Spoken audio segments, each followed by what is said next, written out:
Shri Venkateswara gold తాకట్టులో ఉన్న మీ బంగారాన్ని విడిపించి కొనబడును.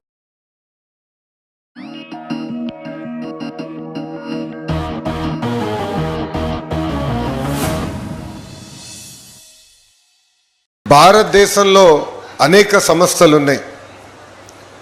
కేవలం ఒకే సంస్థ మొత్తం భారతదేశాన్ని కలుపుతుంది.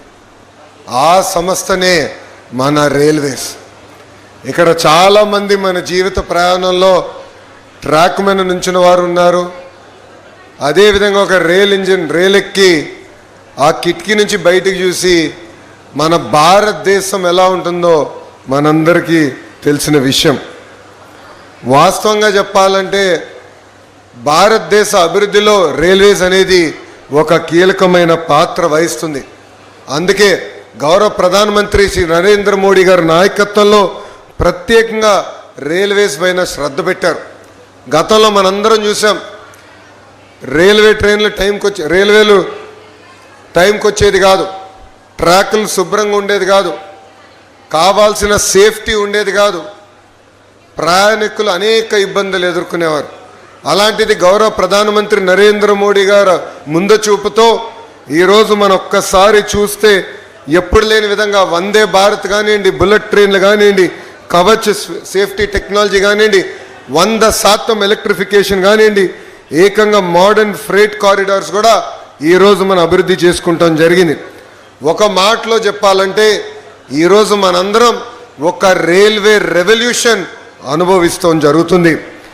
గౌరవ ప్రధానమంత్రి గారి ఆలోచన ఒకటే, దేశం అభివృద్ధి చెందాలంటే రైల్వేస్ అభివృద్ధి చెందాలి. అందుకే ఎవరు ఊహించిన సమయంలో ముంబై అహ్మదాబాద్కి ఈరోజు భారతదేశం రైల్వే ట్రైన్ కూడా ఏర్పాటు చేసే ప్రక్రియలో ఉంది. ఇంతేకాదు ప్రపంచంలో ఎక్కడ లేకపోయినా హైడ్రోజన్ ట్రైన్ రీసెర్చ్ కూడా మనం చేస్తున్నాం. అది గ్రీన్ మొబిలిటీకి, సస్టైనబిలిటీకి మనం పునాది వేసుకోబోతున్నాం. ఈరోజు Kavach automatic train protection system కూడా వచ్చింది. అంటే రైల్వేస్ ఎప్పుడు లేని విధంగా సేఫ్టీ పెరిగింది. వేలాది కిలోమీటర్లు కొత్త రైల్వే లైన్లు వేస్తున్నారు. ఉన్న రైల్వే లైన్లు కూడా మోడర్నైజ్ చేస్తున్నారు. దానివల్ల కనెక్టివిటీ పెరుగుతుంది. మేడం గారు డ్యాష్ పడినప్పుడు ఒకటే చెప్పాను, పెమ్మసాని గారు కూడా ఇక్కడే ఉన్నారు, మన మంగళగిరిలో ట్రైన్లు ఎక్కువ ఆగేటట్టు చేయాలని ఈ సభాముఖంగా పెద్దలందరూ కూడా నేను కోరుతున్నా. రైల్వే స్టేషన్లు కేవలం రైలు ఎక్కి దిగేదని కాదు, రైల్వే స్టేషన్ అనేది ఒక ఎకనామిక్ యాక్టివిటీ కింద మారాలి. ఈరోజు ఒక పక్కన అమరావతిని మనం అభివృద్ధి చేసుకుంటున్నాం. అమరావతిలో భవనాలు కడతమే సరిపోదు, air connectivity, road connectivity, rail connectivity అనేది చాలా కీలకమైన పాత్ర వహిస్తుంది. అందుకే గౌరవ ముఖ్యమంత్రి శ్రీ నారా చంద్రబాబు నాయుడు గారు ఈ 3 అనుసంధానం చేయాలి, ఒక ఇంటిగ్రేటెడ్ లాజిస్టిక్స్ నెట్వర్క్ ఏర్పాటు చేయాలని దిశగా ఈరోజు అమరావతి తయారు చేస్తున్నారు. ఇక్కడ మీరు అందరూ చూశారు, 2019 నుంచి 24 వరకు అభివృద్ధి కార్యక్రమాలు జరగలేదు. అమరావతి పనులు అన్నీ ఆగిపోయినాయి. అలాంటిది ఈరోజు ఒక పక్కన చంద్రబాబు నాయుడు గారు, ఇంకో పక్కన గౌరవ ఉప ముఖ్యమంత్రి పవన్ అన్న గారు కలిసి పెద్ద ఎత్తున అమరావతి పనులు కూడా పరిగెత్తిస్తాం జరుగుతుంది. మనందరి లక్ష్యం ఒకటే, అమరావతి అనేది ఒక గ్లోబల్ సిటీగా తయారు చేయాలని. ఇక్కడ మనందరూ తెలుసు, 60 సంవత్సరాలు చెమటోర్చి హైదరాబాద్ని కలిసికట్టుకు మనం అభివృద్ధి చేశాం.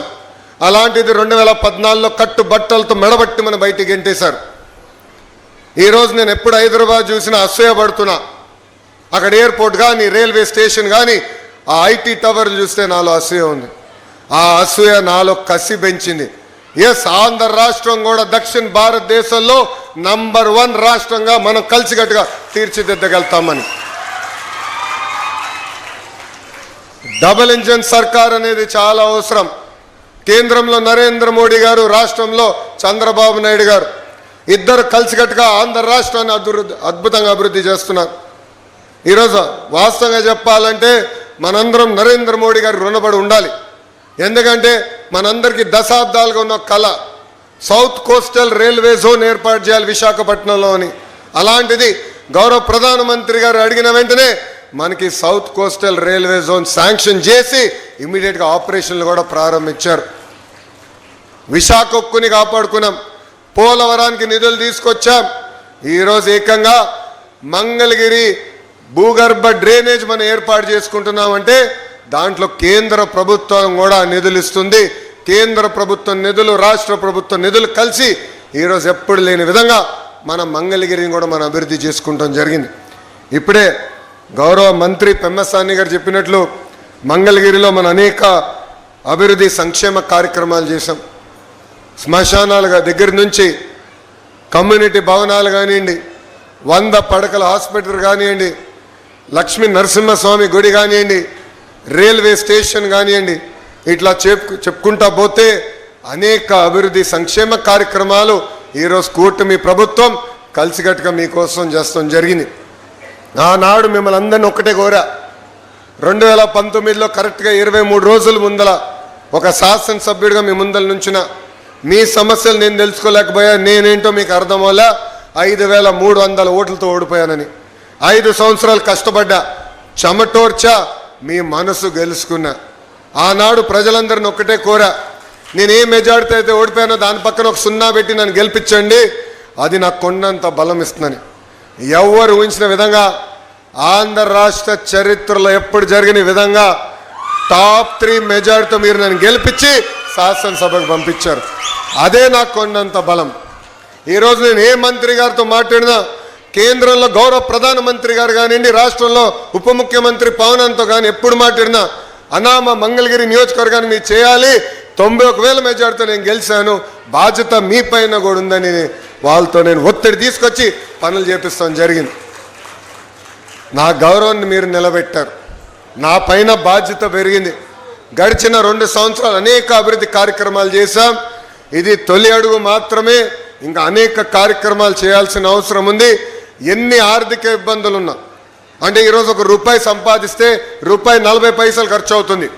జీతాలు కానీ, పెన్షన్ కానీ, తల్లికి వందనం కానివ్వండి, ఉచిత బస్ కానివ్వండి, డిఎస్సి కానివ్వండి, మెగా జాబ్ క్యాలెండర్ కానివ్వండి, ఇవన్నీ చేయాలంటే ₹1 సంపాదిస్తే ₹40 ఖర్చు అవుతుంది. అయినా కూడా పర్వాలేదు, ఇచ్చిన హామీ నిలబెట్టుకోవాలి, డబ్బులు ఈరోజు కాకపోతే రేపు సంపాదిద్దామని అభివృద్ధి పదంలో కూడా గౌరవ ముఖ్యమంత్రి గారు ఆంధ్ర రాష్ట్రాన్ని పరిగెత్తిస్తున్నారు. ప్రజలందరూ ఆలోచించాలి. 5 సంవత్సరాలు తీవ్రంగా నష్టపోయాం, పెట్టుబడి రాలేదు, పరిశ్రమలు రాలేదు.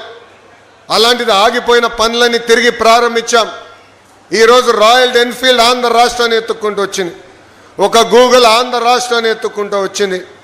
ఇంకో పక్కన ఫైటర్ జెట్ తయారు చేసే ఆమ్కా కూడా ఆంధ్ర రాష్ట్రాన్ని ఎత్తుక్కుంటూ వస్తుంది. ఇప్పుడే గౌరవ మంత్రి గారు చెప్పినట్లు ఇంకొక 3 సంవత్సరాలు నిరుద్యోగ యువకులు పక్క రాష్ట్రాల వైపు చూడాల్సిన అవసరం లేదు. పక్క రాష్ట్రంలో ఉన్న నిరుద్యోగ యువకులు ఆంధ్ర రాష్ట్ర వైపు చూసే విధంగా ఈరోజు పెట్టుబడులు, పరిశ్రమలు తీసుకొస్తున్నాం. మా లక్ష్యం ఒకటే, అభివృద్ధి సంక్షేమం అనేది జోడెద్దుల బండి. 2 కలిసికట్టుగా ముందరికెళ్తేనే రాష్ట్రం అభివృద్ధి చెందుతుంది. అందుకే ఇది 2 కలిసికట్టుగా తీసుకెళ్తున్నాం. మీ అందరి ఆశీస్సులు ఎప్పుడు ఉండాలి, మీకోసం అహర్నిశలు కష్టపడడానికి మేమున్నాం. ఈరోజు మంగళగిరిలో భూగర్భ డ్రైనేజ్ కానివ్వండి, రైల్ ఓవర్ బ్రిడ్జ్ కానివ్వండి, ఇలా కేంద్రంతో సంబంధించిన అన్ని కార్యక్రమాలు మనం చేయగలుగుతున్నాం అంటే గౌరవ ఎంపీ పెమ్మసాని చంద్రశేఖర్ గారు ఉన్నారు కనుకనే.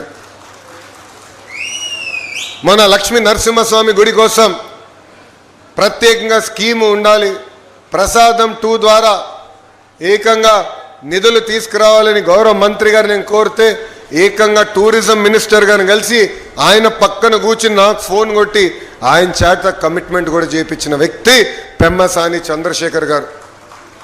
ఇది మీ అందరికి ఎందుకు చెప్తున్నానంటే, ఒక ఎంపీ, ఒక ఎమ్మెల్యే కలిసికట్టుగా పనిచేస్తే ఎంత అద్భుతంగా ఒక ప్రాంతం అభివృద్ధి చెందుతుందనే దానికి మంగళగిరి ఒక ఉదాహరణ. మీ ఆశీస్సులు ఒక పక్కన మీ కొడుకు లాంటి నాకు, ఇంకొక పక్కన మన పెద్దన్న పెమ్మసాని చంద్రశేఖర్ గారికి ఎప్పుడు ఉండాలని ఈ సభాముఖంగా నేను ఆశిస్తూ, ఇంకా రాబోయే రోజుల్లో అనేక అభివృద్ధి కార్యక్రమాలు చేయాల్సిన అవసరం ఉంది. మంగళగిరిలో ప్రత్యేకంగా అనేక పరిశ్రమలు, పెట్టుబడులు తీసుకొచ్చి నిరుద్యోగ యువకులకి మన ప్రాంతంలోనే ఉద్యోగాలు కల్పించే దిశగా మేము పనిచేస్తామని ఈ సభాముఖం మీ అందరికి హామీ ఇస్తూ, నాడు నేడు ఎప్పుడు ఒకటి చెప్తా, ఎంతోమంది నన్ను అడిగారు, ఓడిపోయినది ఇక్కడ 91,000 మెజార్టీ ఎట్టు గెలిచావని. నేను వాళ్ళందరికీ ఒకటే చెప్పా, 5 సంవత్సరాలు కష్టపడ్డా, మంగళగిరి ప్రజలతో అనుసంధానమయ్యా, వాళ్ళ సమస్యలు తెలుసుకున్నా, వాళ్ళతో కలిసికట్టుగా జీవితాంతం ప్రయాణం చేస్తానన్న భరోసా కల్పించా. అందుకే నాకు ఆ మెజార్టీ ఇచ్చి గెలిపించారని చెప్తాం జరిగింది. ఇది రాజకీయ వేదిక కాదు. కానీ ఒక విషయం చెప్పాలి, గౌరవ ముఖ్యమంత్రి గారు 7 సార్లు ఒక నియోజకవర్గంలో గెలిచారు. ఆ నియోజకవర్గం పేరు కుప్పం. మేమందరం ఎప్పుడు కుప్పం వైపు చూసి ఎలా పనులు చేయాలని తెలుసుకున్నాం. అలాంటిది గౌరవ ముఖ్యమంత్రి గారు వాళ్ళకి అక్కడ కుప్పంలో ఉన్న మా మిత్రులు చెప్పి మంగళగిరికి వెళ్ళి నేర్చుకోండి ఎలా అద్భుతంగా వాళ్ళు పనిచేస్తున్నారని చెప్పే పరిస్థితి ఈరోజు మనం తీసుకొచ్చాం.